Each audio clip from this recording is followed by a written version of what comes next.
Most people really don't appreciate just how broad scale this online podcasting ecosystem is and how influential it is. These people have larger audiences than anything on cable news, including Fox. And what gets boosted by the algorithms is often the most disreputable stuff. If you're hearing my voice right now, you and I have something in common. We both listen to podcasts. During last year's presidential election, it became clear that podcasts have become a highly contentious battleground for conversations in this country, which is great for free speech, but unfortunately, it's also created fertile ground for spreading unchecked conspiracy theories, toxic ideologies, and misinformation. So, how did we get here? And what does it mean for the future of political discourse? You're listening to The Context. It's a show from the Charles F. Kettering Foundation about how to get democracy to work for everyone and why that's so hard to do. I'm your host, Alex Lovit. My guest today is Angelo Carusone. He's the president of the nonprofit media watchdog organization Media Matters. Media Matters tracks and analyzes misinformation in U.S. media and shares their findings in easy-to-read reports. Angelo is here to tell us how misinformation spreads through our current information landscape, and what we can do to keep ourselves and our loved ones from falling into a fake news trap.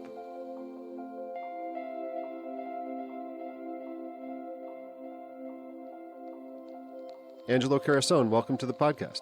Thanks for having me. Media Matters was founded in 2004, which is not really that long ago. You know, if your organization were a person, it'd be just old enough to drink. But the last couple decades have seen a lot of disruption to media. What has changed in the types of media Americans are consuming and how they're consuming it over the last couple decades? I mean, when Media Matters was founded in 2004, talk radio was a mystery to many Americans, even though it had a huge listener base. If they weren't listening, they didn't know about it. I think what's really changed since then is that instead of people getting their lens through which they see the world, their story about the country and politics from talk radio, they're now getting it from podcasts. So that's both very, very different and very similar. But I would say also back then, cable news just had a significantly more influential role in the story, in narrative shaping, in driving the news cycle. And so did newspapers. Not so much the reporting, but in sort of the drawing attention. What was on the front page of a newspaper, especially the top national newspapers, really had disproportionate influence over the conversation that day, the next day. That's just not the case anymore. That is happening much more as a result of algorithms, frankly. How's that changed how you guys do your work? Media Matters focuses on identifying and analyzing and countering right-wing misinformation. Back in the day, that would have been Fox News, talk radio. Now it's everything. How do you guys keep up? The way we do our work really starts from monitoring. And, there's multiple ways you can monitor. But the important thing is, what are you doing in real time? What are you live monitoring? And to your point, for the majority or the bulk of Media Matters history, that was sort of an easy question to answer. Who mattered and when they mattered was very static. It was very stable. You always listened to Rush Limbaugh, right? You always listened to Glenn Beck. You always watch Fox News and a few other sort of, influential voices, because their role never really changed. What's different now is that it's so dynamic. And that's because ultimately the question of who matters and when they matter is no longer stable. That's a newer twist on everything. There are times when Steve Bannon's show really will give you the bleeding edge of what the right-wing narrative is going to be for the next day or 2 days or a week. And then there are periods of time where he is just a laggard. He's not actually saying anything new, and you don't have to listen to it in real time. Similarly, the universe of what is considered relevant to news and politics is also radically different. We would not have listened to, say, comedy programs 15 years ago because they would not have been driving a story or driving a narrative. They just would have been a part of the conversation. Whereas now we do find ourselves listening to podcasts that are predominantly focused on comedy because they are also deeply relevant to the politics. Maybe not every day, but during certain moments because of how important they can be to shaping the story that so many Americans ultimately walk away with. Yeah, well, let me ask about that change to trying to cover types of programs that aren't necessarily politically focused. So, whether you're looking at Rush Limbaugh and Steve Bannon, those are both politically focused shows. You know you're going to get political content. Yeah. Joe Rogan, you don't know. Maybe politics is going to come up, maybe it's not. So you guys have done some studies of when politics does come up on those types of shows, shows with large audiences that aren't necessarily focused on politics. Yeah. How does politics come up in those shows, and what type of politics shows up there? It comes up in sort of two ways. We did this really big study earlier in the year, and we'll be releasing another one soon that has an expanded universe. One way it comes up is directly related to some type of tangible political action, right? Vote for this thing, don't vote for this thing, get out there and support this particular civic action. The other way it comes up, though, is in reinforcing narratives that support one political cause or party or another. And it may not be a call to action, but rather just an appeal or reinforcement of a story. When we were doing this analysis, one of the things that became really clear is that most people really didn't appreciate or understand that many shows that are not identified as political, that most people wouldn't think of as political, actually contain a lot of political content. So much so that you can even analyze them and score them as being either right-leaning or left-leaning. The second thing, though, is that, and it's the reminder that I make to people, is that many of these shows are not like Rush Limbaugh and Fox News, in that Rush Limbaugh was always going to be Rush Limbaugh. He can never be anything else. He can never be left one day and right another day. Same for Fox. They can only be Fox News. That's not the case for these podcasts. There are moments in time where they will be part of the right and part of this political ecosystem, and then moments in time when they won't be. And that's the piece that's so significant about this, is that it is very fluid. And that's what makes this particular ecosystem so different, is the dynamism, not just in relevancy, but in the substance of the program itself.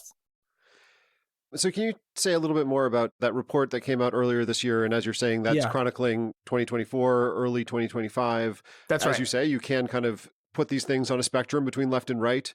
So looking at the biggest online shows, so things like podcasts, YouTube streams, Twitch streams, where do those tend to fall on a left-right spectrum? It is overwhelmingly right-wing.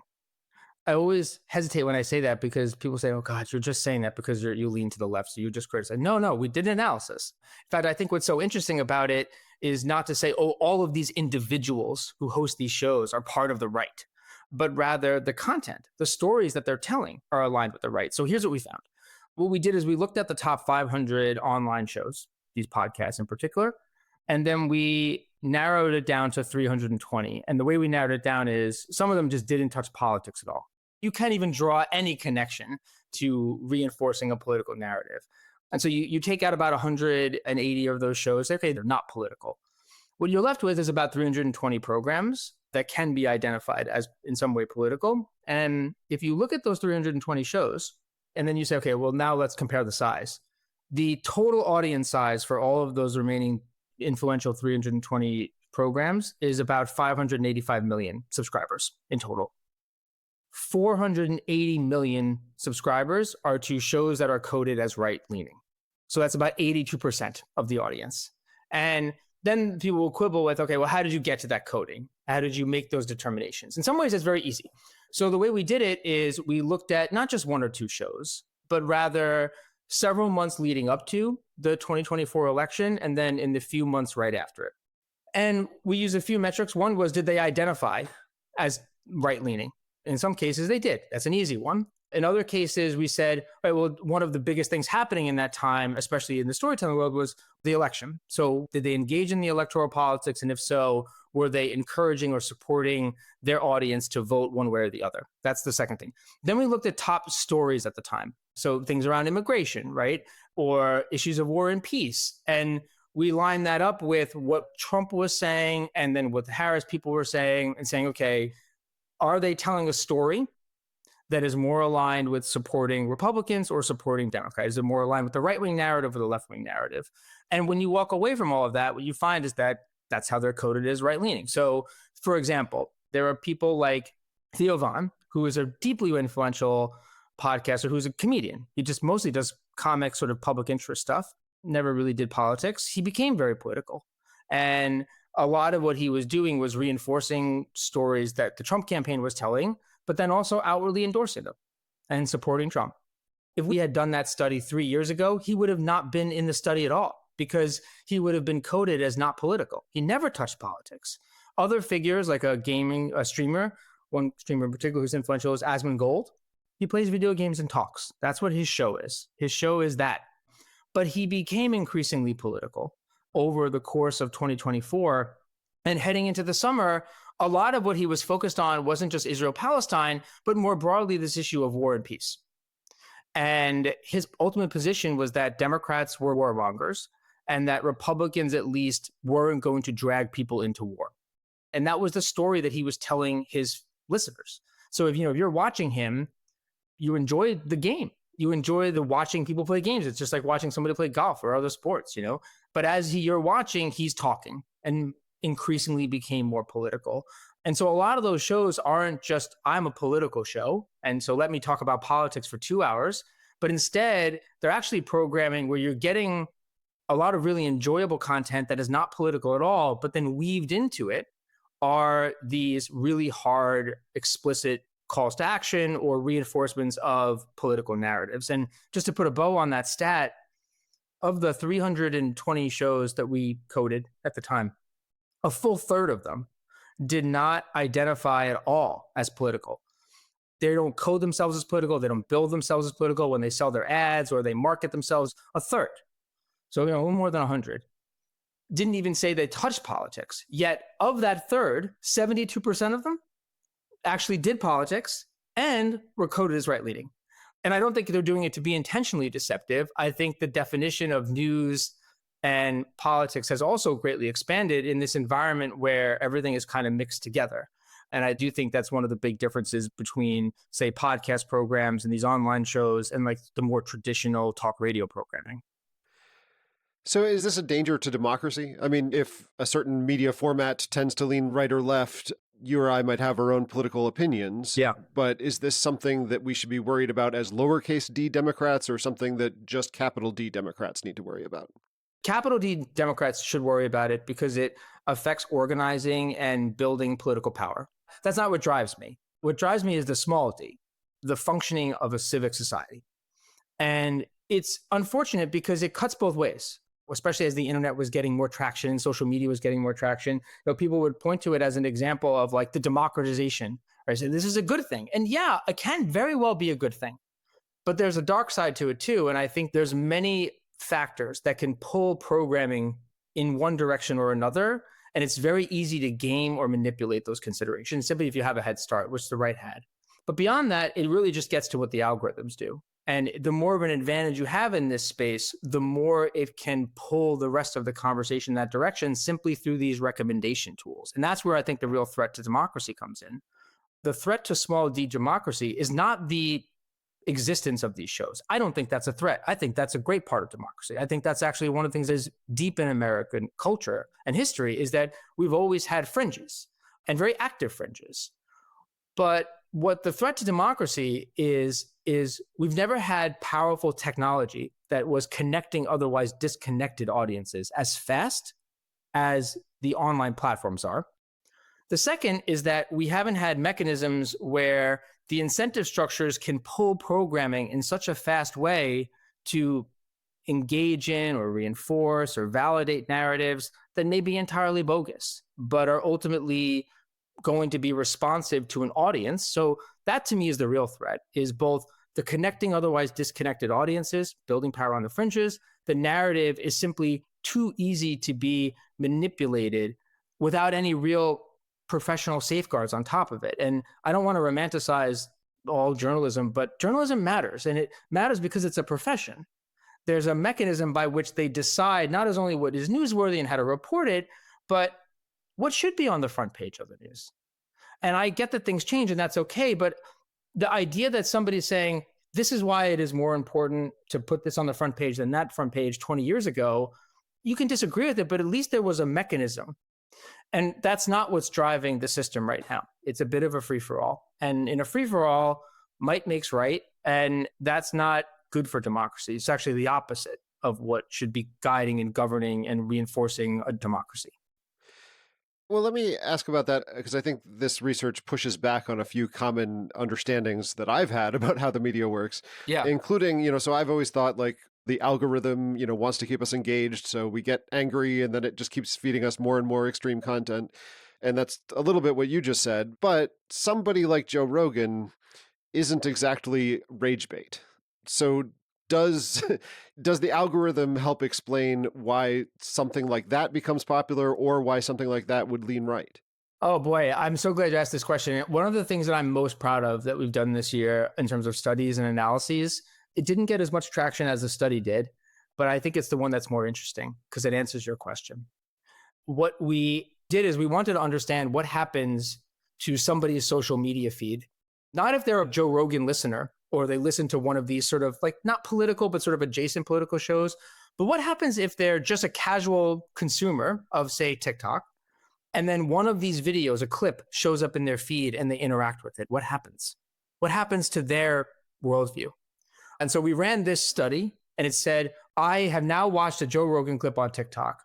What happens? Or a similar type of shows. We did an analysis with the top online programs. And what we found, to me, the most interesting thing is that if you interact with it one time, the algorithm for TikTok says, oh, this person is very likely to be interested in a whole bunch of extreme things. Not assuming you are, but what it does immediately after that, and for your next several hundred videos, is it serves you a buffet of wild ideas, conspiracy theories and apocalyptic fear mongering, medical misinformation. So you start getting things about ivermectin curing cancers and all kinds of ailments. You start getting things about Christian nationalism, tradwife content, misogynistic content, and it's universal. It happens every time. One engagement from one of these shows. Not all of your feed becomes that. A lot of it just becomes the stuff you subscribe to, the typical recommendation stuff, but it starts to layer it in. And let's say you are interested in some of the apocalyptic fear mongering. So you watch that video on TikTok. Then you start getting it more. It starts to pull you down that rabbit hole. And that's the part that's so interesting. And why this is the significance of these programs existing as a whole is not a harm. Joe Rogan didn't do anything wrong with these clips that they're watching. Neither did any of these other shows. But what the algorithm did is say, we have a way of pulling people, letting them self-sort into these extremist types of ideas. And we have the tools to do it. Now, many people are not going to want to be interested in the hard misogyny or the fear mongering or the conspiracy theories, but it doesn't matter. Because if you serve them a buffet of nonsensical stuff, eventually something's going to stick. And then before long, they get moved into a pigeonhole and they get served further and further down that feed. And that is the answer to your question, is that what we've seen with these tools, and again, we're talking disproportionately too about younger audiences. So people that are under the age of 25. And if you notice, they had the biggest shift in the last political cycle, more than any other demographic. And it's not an accident. It's not just that, oh, they're listening to Joe Rogan and that's why. No, yeah, that's a part of it. But what happens is that they hear the narrative one time, they hear an example one time, and then they're on another social media platform. And it is now being reinforced in all kinds of other ways with secondary and tertiary content. And if you're not a listener, you're just one of these people that I pointed to in this study before, even if somebody reposted or reshares a Joe Rogan clip, by simply watching it, you then get served a buffet of which is very likely to move you down that path one way or another. And that's where the algorithms come in. And there's no real scrutiny of this, but that is the real threat ultimately of all of this space. The truth doesn't get the same boost. And that's the real challenge that we're confronted with, is not the role that these individuals play, but rather the role that they play in shaping a very complicated ecosystem that right now is unbound. Well, let me ask about another thing that I think your report confounds my conventional understanding, which is, and you mentioned TikTok there, and we kind of have an image that we all have tiny attention spans and we're all just scrolling through TikTok feeds. But meanwhile, Joe Rogan, has this huge audience. He has way more subscribers than the New York Times. And the average show is something like 2.5 hours long. Yeah. So how should we think about attention spans in this era? It's a contradiction. Both things are kind of true at the same time, in that it depends on the type of consuming that you're doing. Sometimes if you're just wasting time, the activity is to scroll. And that's how TikTok plays in, right? You're essentially wasting time. Typically, when you're listening to a podcast, you're doing something else. You're not sitting static. And that's not unusual, right? People listen to talk radio in the car. That's why it has such huge listeners for so long. So they are looking for short burst content. But when they are consuming podcasts or these shows, they are doing it for very extended durations of time. And it is a contradiction. A good example is the majority of people that listen to podcasts, Pew's done a lot of research on this. The majority of people that listen to podcasts are doing long form podcasts or series about a single topic, deep dive. And this is where the two connect. Because a lot of times when you're, especially for audiences that are relevant to politics, what ends up happening is that you're getting snippets of content and you're starting to get a worldview or a narrative. And then you ultimately find a show or a podcast that is dedicated to that story. And that is how they would move over to this long form content. So that's the way to think about it. Accept the contradiction and just recognize that they serve different functions at different times. Well, let me ask about one last contradiction, as you said there, which is we often hear that Americans' trust in the media is very low. So a Gallup poll from last year, 69% of Americans said they had no trust or not very much trust in the mass media. 2/3 of Americans say they don't trust the media. But then according to Pew, 87% of Americans who hear political content on podcasts say they trust it to be mostly accurate, which is kind of insane to me that you would distrust the thing that has rigorous fact checking and reporting standards. But what's going on here? Why do people trust podcasts more than traditional media? Yeah. And if you really break that down too, it's even more, it reinforces in some ways our study, because if you break that down, those that are identified as Republican or conservative trust podcasts twice as much as those that are Democrats or lean left. And it makes sense, right? Because it's their people in some ways. So they're getting their worldview validated, not challenged by the ecosystem that they're a part of. I think it's a few things that are informing that, in that's partly where not the danger is, but why it can be insidious. One is that it's intimate. You're listening to somebody, they're in your ear. You're doing activities. It seeps into your subconscious while you're listening to it. It's a personal relationship in a weird way. It doesn't feel as arm's length as TV does, or as ivory tower, as say newspapers do. It's not lofty. A lot of podcasts, even though they seem very polished, they're not. They're talking. They're just like we're doing. They're chatting. This is in fact a podcast. Right, exactly. It's like it's intimate. It's chat. So one is the relationship they have to the show. The other is that a lot of times these programs, when we were talking about the larger podcast universe, so much of what the podcast is about has nothing to do with politics or things that would upset them. When people say they don't trust the media, what do they mean? They mean really politics, right? Everyone trusts the news because they all talk about it. Most of these podcasts are where they think they get their news from. The thing they're talking about in these podcasts comes from a newspaper or a news outlet. They're just putting a different wrapper on it. But ultimately, some of it is the intimate. The other part is that most of the programming, you know what you're getting because you already trust them. You want to go to Asmongold for video game tips. You like what he does. It's interesting. It's fun when he plays. He knows what he's talking about. He's authoritative. When he is doing video games, he's authoritative. I do not particularly care for Asmongold's politics or his ideas. Asmongold is a capable and competent video game player. It's authoritative. When he talks about that, I do not disagree. And when you get to see somebody in their best, it establishes a lot of trust. And so when they make a recommendation about something else, you may not take it blindly, but you might listen to it. And that's the third thing. And this gets back to the insidious part, is that they're not ideological. They're not partisan, at least. They're not saying, I am a Republican, so I'm going to toe the line. They're dynamic. They can be both things. They can be a contradiction. Joe Rogan would not necessarily have been coded right-wing a few years ago. He was a Bernie supporter. And that is really important for establishing trust with an audience. And that's where the real power in podcasting is that you're building trust on one thing and then converting it to fuel to shape somebody's worldview about news or current affairs or politics. And it is very potent in a way that, say, straight news is not. So help me understand, why this would lean right. Why isn't there a left-wing version of that?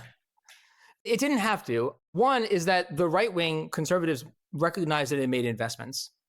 People like Candace Owens, who's a prominent, now conservative, right-leaning podcaster and conspiracy theorist, she wasn't always. She was actually started out as a liberal. Candace Owens is a talented storyteller. independent of her politics. She's really good. She's good at the craft. She started in college as a liberal, but there was no place for her to go. You know how she got her start? Charlie Kirk. Charlie Kirk recognized the work that she was doing.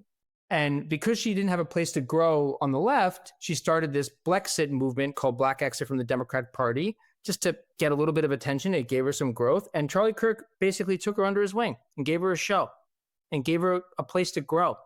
And before long, she had an infrastructure and a vehicle to cultivate her talents. All the incentive structures are there. There's plenty of other creators that I could point to that had the same path, that are now prominent conservative talkers that started on the left, or at least originally. It's just there was no place for them to go. The second is that they understood the importance of engaging with the space too. When Steve Bannon was running Breitbart all the way back in the early 2010s, when he described Breitbart as the home of the alt-right, people misunderstood that, saying, oh, he wants it to just be white nationalists. No. Alt-right at that time was a much more all-encompassing group. It was, far-right, white nationalist extremists, but it also included conspiracy theorists, disaffected sort of like anti-government, but also anti-democratic and anti-politic type liberals. They just didn't really know where to fit. He was saying, come on in, just come on in and let's stir it up. You can come to my publication. And that was important because it wasn't just him doing it. It then created an incentive structure for so many other political figures, and Trump being the best at that, to build and organize power on what used to be considered the fringes. Trump went there. He retweeted them. He helped elevate them. Some of these people now that have podcasts that have several 100,000 or more subscribers, QAnon shows and parts of that sort of conspiracy, they grew because Donald Trump retweeted them a couple of times years ago. No Democratic politician does anything like that for the left. They don't incubate talent or accelerate them in the way that Trump did. So the first is the right invested in infrastructure. The second is that their leaders engage with the space more comfortably. And then the third is the incentive structures.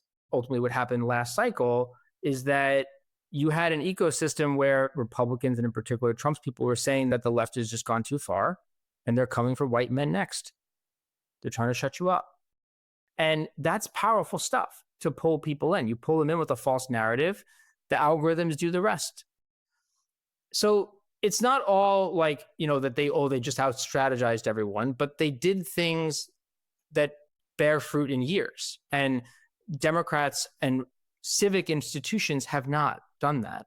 And that is a big failure of not just the Democratic Party and their communications tools, but also in the civic institutions around it.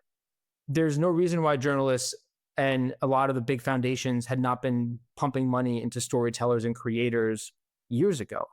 And that is a mistake that these institutions just made. And the right filled that gap. The last thing I'll say here is when talk radio was born in the 90s, or really came to get prominence, and Fox News was born in the late 90s, one of the things that they did was attack journalists as biased. They attacked the profession of journalism as liberal. And what happened in newsrooms is they reacted to that by trying to inoculate themselves against cries of bias by sometimes privileging or over-privileging or oversampling right-wing misinformation or right-wing lies so that they could say, look, we're trying to be fair. We are being fair. Look what we're doing. They privilege lies, needlessly so. But they did it to try to preserve the profession. But the right-wing knew better. They worked the refs. And the same thing happened at the tech platforms that everybody misses. I always think back to this moment in 2016 when people focus on Comey a lot with Hillary, and that's understandable. I get that. But I look at that election through a different perspective, which was there was a moment in May of 2016 where the right-wing media and everyone was hammering away saying that Facebook had engaged in a concerted campaign to censor conservative content. And Glenn Beck and Tucker Carlson and Laura Ingraham got this meeting with Mark Zuckerberg. And the next day he went in and, seemingly the only time this has ever happened at the platform, changed the policy for how the trending topic section was done. If you go back and look at that time, that was the first time that the reach of what people were describing then as fake news exceeded the reach of real news. It exploded exponentially. Immediately after that change happened, there was no evidence that Facebook was censoring conservative content at the time. It was all based off of a right-wing work in the refs.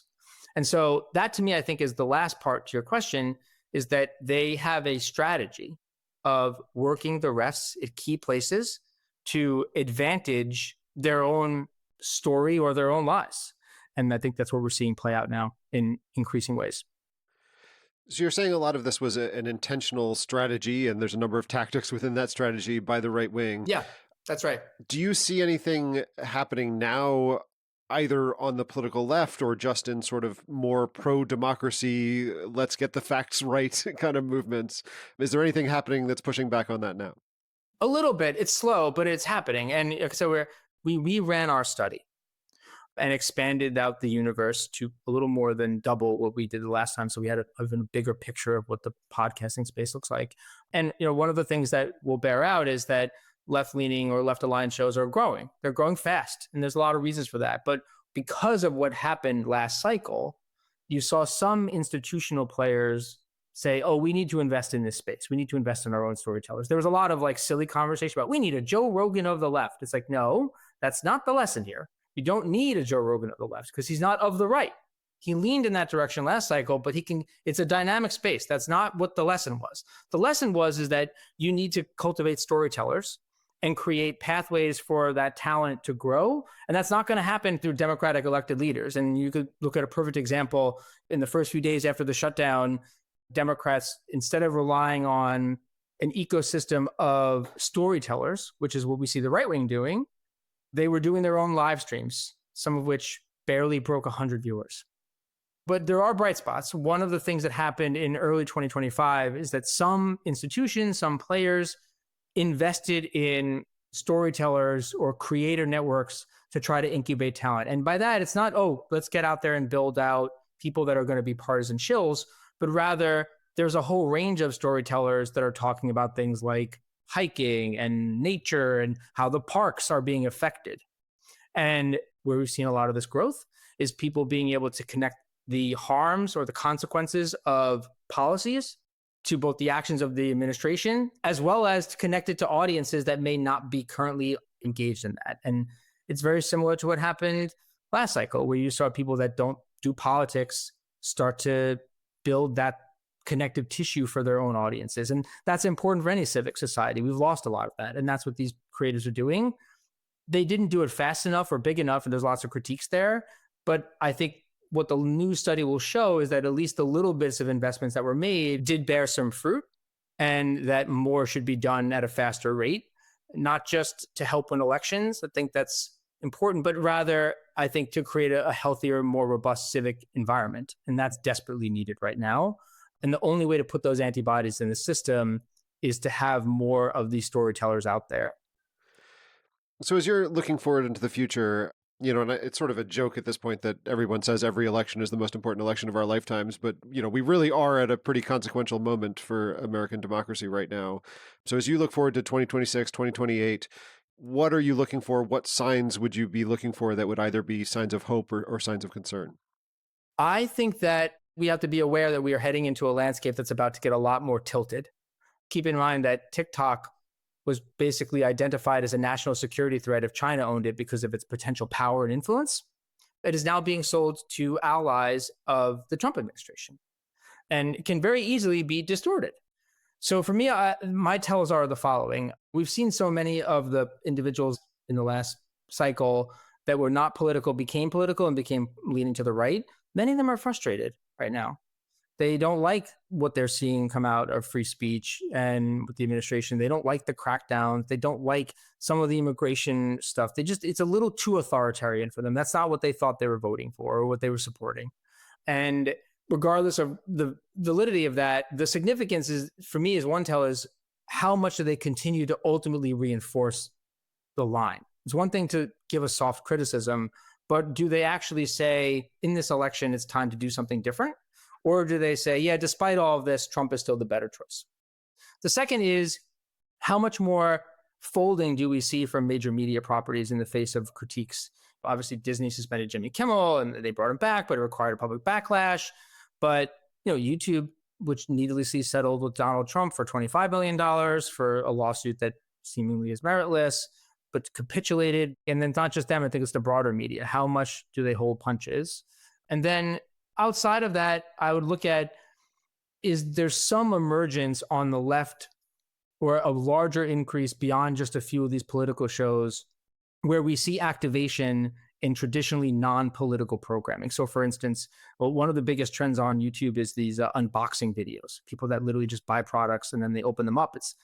They got a lot of views, millions of views. It's weird they haven't talked about politics yet. I think so, because of the economy, because of tariffs.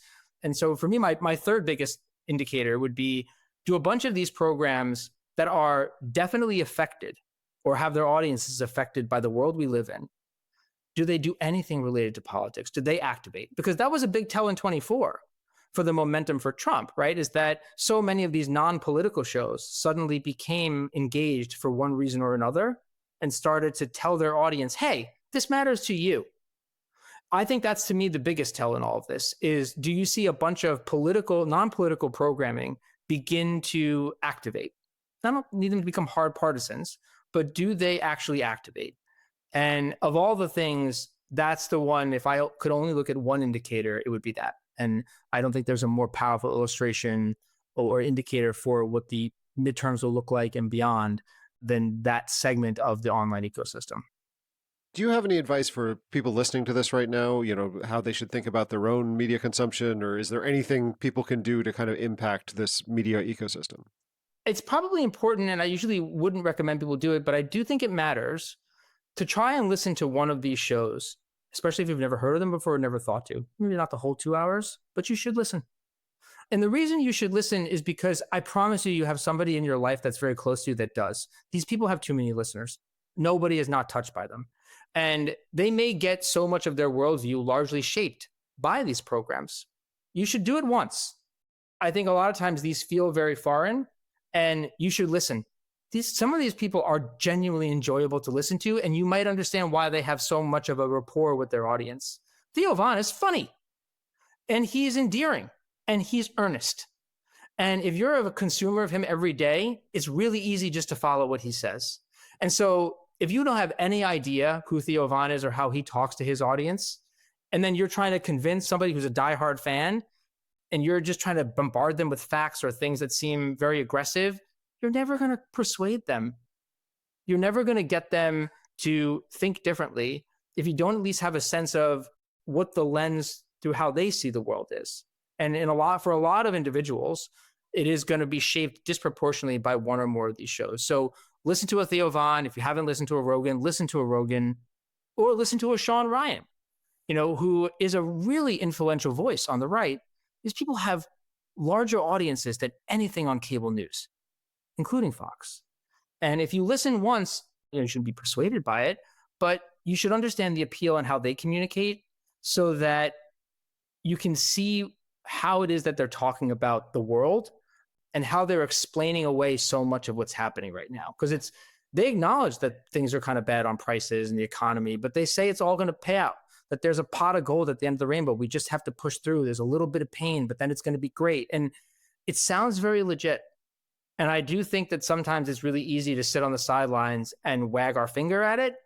But a lot of these people have 10, 15, 20 million listeners, subscribers, because they are genuinely talented. And I'm the critic here, acknowledging this. So that'd be my first piece of advice.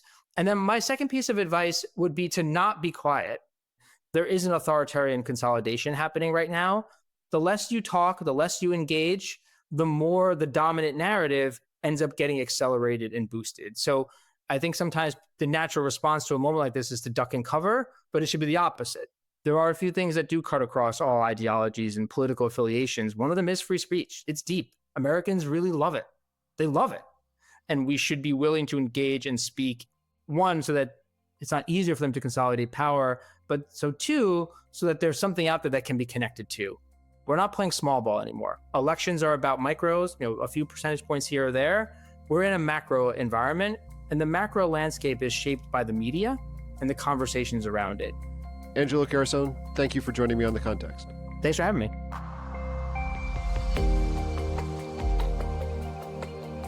The Context is a production of the Charles F. Kettering Foundation.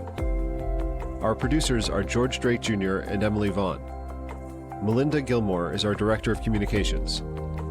The rest of our team includes Jamal Bell, Teo Clyburn, Jasmine Olari, and Darla Minnick. We'll be back in 2 weeks with another conversation about democracy. In the meantime, visit our website, kettering.org, to learn more about the Foundation or to sign up for our newsletter.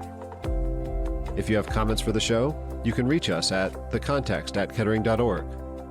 If you like the show, leave us a rating or a review wherever you get your podcasts, or just tell a friend about us. I'm Alex Lovit. I'm a senior program officer and historian here at Kettering. Thanks for listening.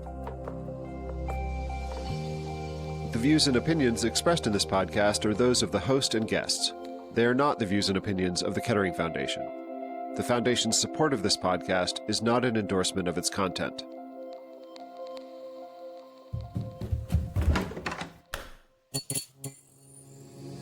This podcast is part of the Democracy Group. In a time of social media hyped partisan scream fests, it's easy to lose sight of the fact that plenty of people on the other side aren't stupid or evil. I'm political scientist Mike Baranowski, and my podcast, The Politics Guys, is built on the belief that for democracy to work for everyone, we have to be willing to really listen to each other and have meaningful conversations about where and why we differ. I hope you'll join me and my intellectually and ideologically diverse group of co-hosts as we work to understand our differences and seek common ground. You can find us at politicsguys.com or in your podcast app.